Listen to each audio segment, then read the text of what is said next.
Algunos escritores noveles caen en la tentación de considerar la escritura como si fuera un lujo, algo especial que regalarse una vez concluidos los demás quehaceres diarios, si es que se presentan las musas. Por desgracia, funciona exactamente al revés. A las musas hay que arrastrarlas por los pelos hasta el escritorio. Una vez establecido el tiempo para la escritura en un lugar destacado de la agenda, todo lo demás, como si se tratara de un puzzle, se acomodará a ello.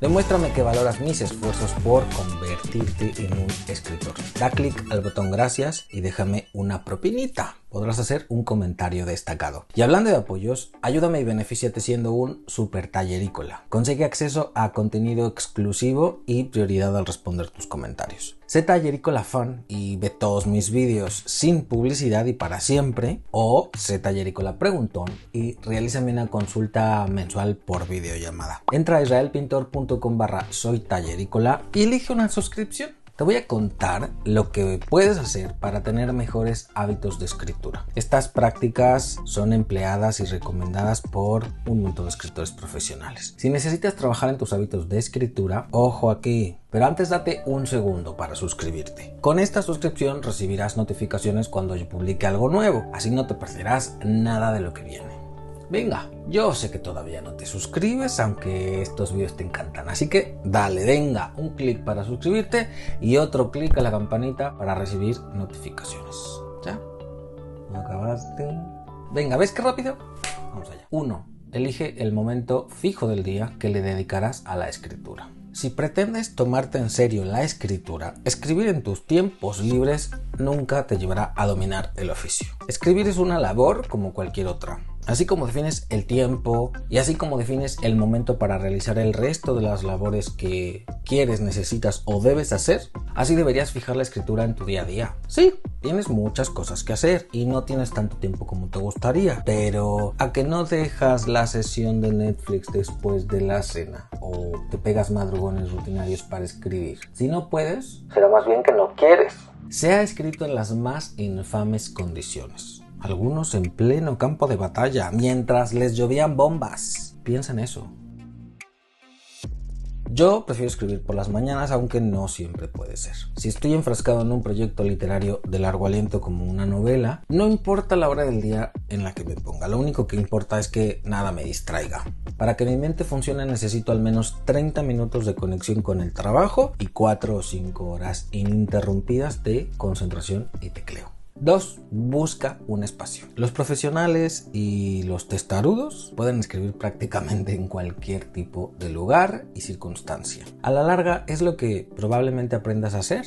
La mayoría de las veces porque no tendrás más remedio. Otras porque el espacio dejará de ser un obstáculo para tu creatividad. Sin embargo, a quienes no han adquirido el hábito para escribir, es conveniente hacerse de un espacio y unas condiciones agradables. Ojo, no necesariamente ideales. Basta con que te sientas cómodo y te den ganas de ponerte a trabajar en tu literatura. ¿Necesitas silencio?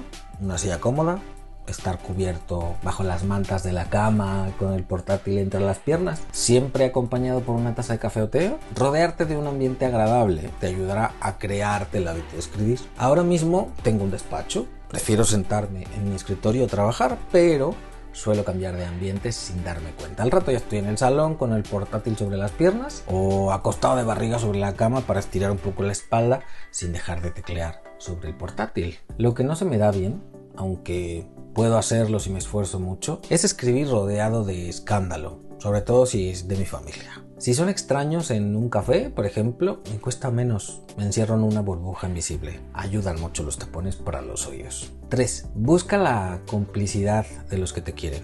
Si tus seres queridos, sobre todo aquellos con los que vives, no saben que es importante para ti la escritura, te van a interrumpir a menudo. Compárteles tu propósito y explícales por qué es relevante para ti esta actividad que pretendes conseguir. Así, ellos cuando te vean puesto no pensarán que estás pasando el rato y no te importará si roban tu atención durante un instante. Quien no escribe no sabe qué tan fundamental es mantener la concentración. Considera que podrías encontrar en tu familia aliados valiosos. Incluso podrías pedir que su complicidad vaya más allá, que te ayuden a fijar el hábito, impidiéndote hacer otras cosas hasta que no alcances la meta que te hayas fijado ese día. En algún lado leí que Víctor Hugo ordenaba a su criado custodiar su ropa y ordenaba que no se la devolviese hasta que él terminara sus labores de escritura del día, aunque se pusiera tonto y exigiera a su criado que se las devolviera. O sea, se conocía tan bien que se sabía capaz de manipular a su criado a través de el poder que ejercía sobre él para engañarse a sí mismo y eludir el trabajo de escritura. Tú seguramente no tienes un criado al que le puedas dar órdenes y con casi total seguridad ninguno de tus familiares custodiará tus calzoncillos en la puerta de tu habitación. Pero, ¿qué tal si te propones poner un seguro a la puerta que tú no puedas abrir? ¿Extremo? Sí, quizá. Pero no quieres mecanismos eficientes. Ya me imagino a uno cagándose en su habitación porque a la mamá se le olvidó quitar el seguro cuando se fue al súper. ¡Ojo! Si eres de los que necesita las instrucciones del champú, olvídate de la recomendación del segurito por fuera. 4. Desconéctate de verdad. Móvil fuera, internet fuera, correos electrónicos fuera, redes sociales fuera, televisión o cualquier medio de comunicación fuera. No tengas cabeza más que para tu obra literaria. Taponéate los oídos y dale. Te sorprenderá el nivel de concentración que alcanzarás con los oídos tapados. Si ya te resulta difícil ponerte a escribir, no te lo pongas más difícil. Para algunas personas, la música de fondo puede ser una inspiración. Depende de ti. A mí me distrae.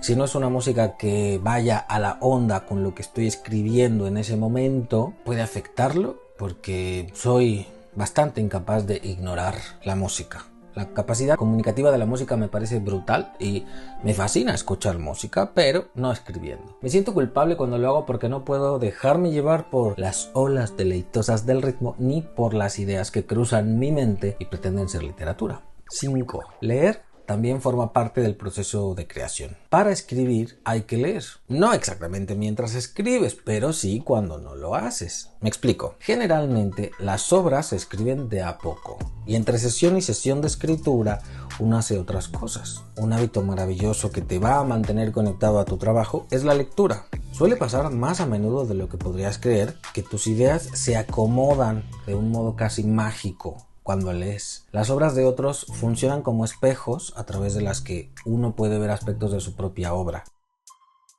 Los mecanismos empleados por otros autores pueden desatar tu creatividad. Estarás leyendo a otro, pero no estarás dejando de construir tu obra. A mí me resulta muy útil leer libros que se parecen al libro que intento escribir. Si elijo lecturas que se alejan demasiado de ese espacio creativo que habito, por estimulantes que resulten, no consiguen proveerme de ideas valiosas que yo pueda utilizar en ese momento en el trabajo que hago. Pero esto no es ninguna regla. Déjate sorprender. Las ideas más locas y atractivas podrían surgir de la asociación de ideas muy distantes a la idea en la que te encuentras trabajando. 6. Comprométete a escribir un mínimo de páginas al día. Si eres un principiante, es mejor mantener el listón bajito. Unas cuantas páginas al día pueden ser suficiente, pero no pienses tanto en la cantidad de páginas como en el hecho de concluir la obra que te propones escribir. Y pregúntate, ¿cuánto puedo escribir hoy para intentar acabar de escribir esta obra? 7. Márcate la meta de conseguir un primer borrador. ¿Es un cuento? Genial. Quizá podrías escribir todo un primer borrador el primer día que te pongas. No va a ser la obra definitiva, pero al menos tendrás un primer borrador. ¿Es una novela? Te sugiero planificar la escritura íntegra de cada capítulo para que así cada que te pongas a escribir busques llegar al punto final de esa parte del trabajo. El punto final es la meta. Acá no se trata de llegar primero, se trata de llegar. Sé coherente con el tiempo y el espacio que le dedicas. El punto final no es una meta inalcanzable, es una meta preliminar, un primer punto final. El primer punto final al que llegues nunca va a ser el último, ese que escribirás cuando termines definitivamente la obra. No pierdas la ambición, la clave está en llegar tan lejos durante una jornada de trabajo. Y 8. Empieza un cuaderno bitácora de tu trabajo. Escribir es un trabajo complejo.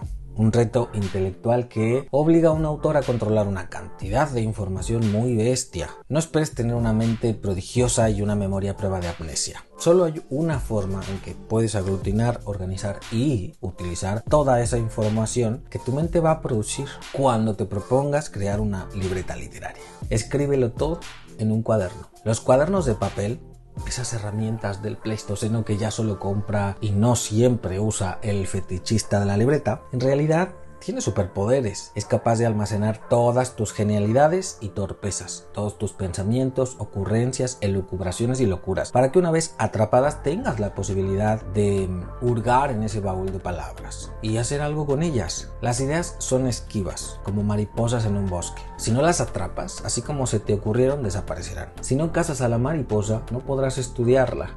Y sí, si eres hijo del siglo XXI, también te valen las libretas digitales, los teléfonos móviles, tablets, los procesadores de palabras, las aplicaciones más sofisticadas, en fin, me da igual. Mientras no dejes escapar las mariposas, te vale. Los hábitos empiezan siendo rutinas. Al principio te costará un poco realizar alguna de estas recomendaciones porque tu cerebro va a tardar unas semanas en asimilar los beneficios. Entre más a menudo hagas lo que te propongo, entre más rutinaria sea tu jornada creativa, más rápido se fijará el hábito. Todo lo que te sugiero ahora luego te parecerá imprescindible y lógico. Se convertirán en tus hábitos regulares y te ayudarán a tener una vida creativa muy productiva. ¿Encuentras valiosa esta información? Clic al botón gracias para que yo siga formándote como un profesional de la creación literaria. Suscríbete, deja un me gusta y comparte este contenido. Puedes seguir mi podcast a través de Spotify, Google Podcast, Audible de Amazon, Apple Podcast o directamente en mi web israelpintor.com/podcast.